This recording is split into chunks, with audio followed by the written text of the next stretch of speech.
Hello there. This is a video regarding the HP LaserJet 2300 series of printer, and specifically about the problem with duplexing multiple page projects. Specifically, this is a rather interesting issue because it involves the magnetic solenoids that are inside the printer and a issue with the adhesive that holds the noise-reducing bumpers in place here. Now, I'm not going to necessarily talk about how to get the printer to this state. There are plenty of guides available online for that, but this is just to talk about how to fix the issue with duplexing and jamming problems. So, what I want to point out here is that this printer is probably at least 5 or 6 years old. I don't know the exact date, and it was brought into us because it was jamming.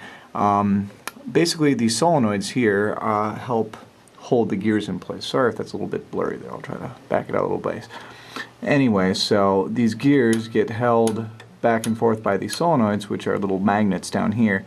Now, originally, when HP sells these, there's a little tiny bumper that basically prevents that noise there. But over the years, that bumper gets worn down, and then all that's left stuck on the metal is just the adhesive that originally held the bumper in place. And you can already probably tell where I'm going with this.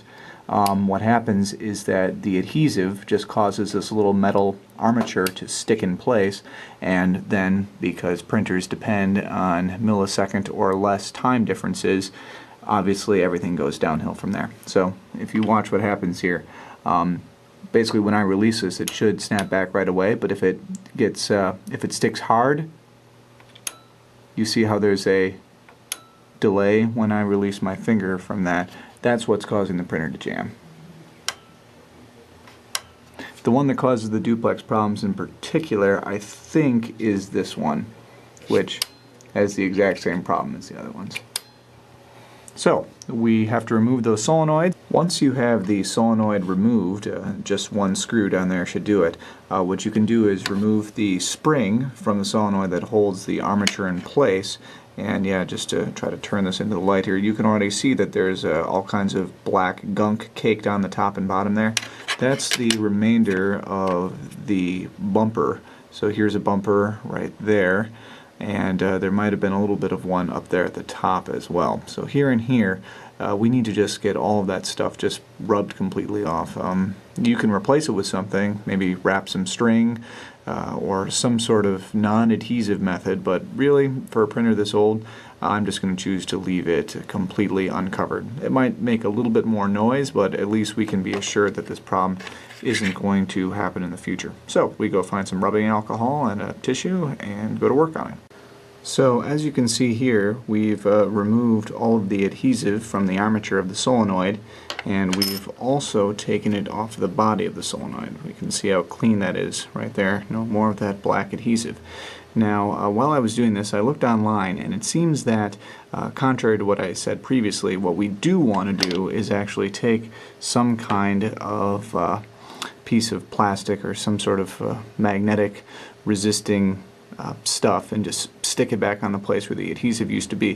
The reason for that is that a lot of times people just clean that off like I was planning on doing, and they don't replace it, and then there's a problem with residual magnetism from the solenoid. So it fires, it causes the metal to still be slightly magnetic, and then you have the same jamming and timing issues because, once again, all it takes is a microsecond of delay and then the printer will jam.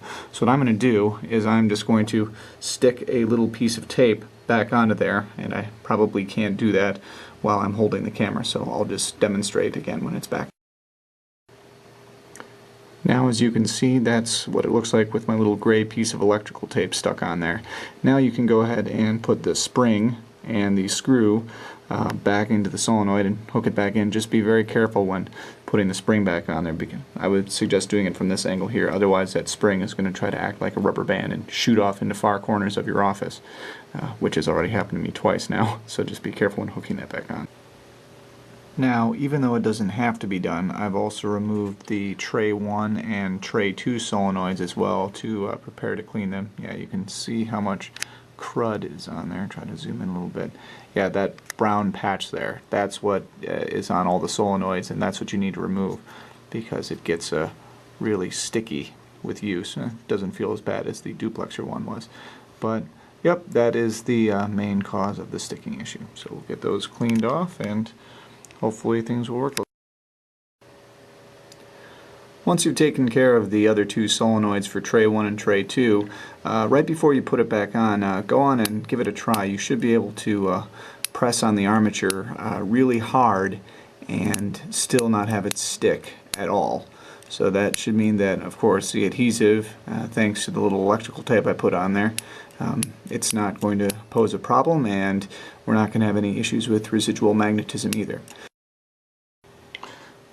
By the way, if anybody knows where this part goes to, I think it fell off of the network card box at some point, so I don't think it's anything important, but if you know where it goes, please let me know.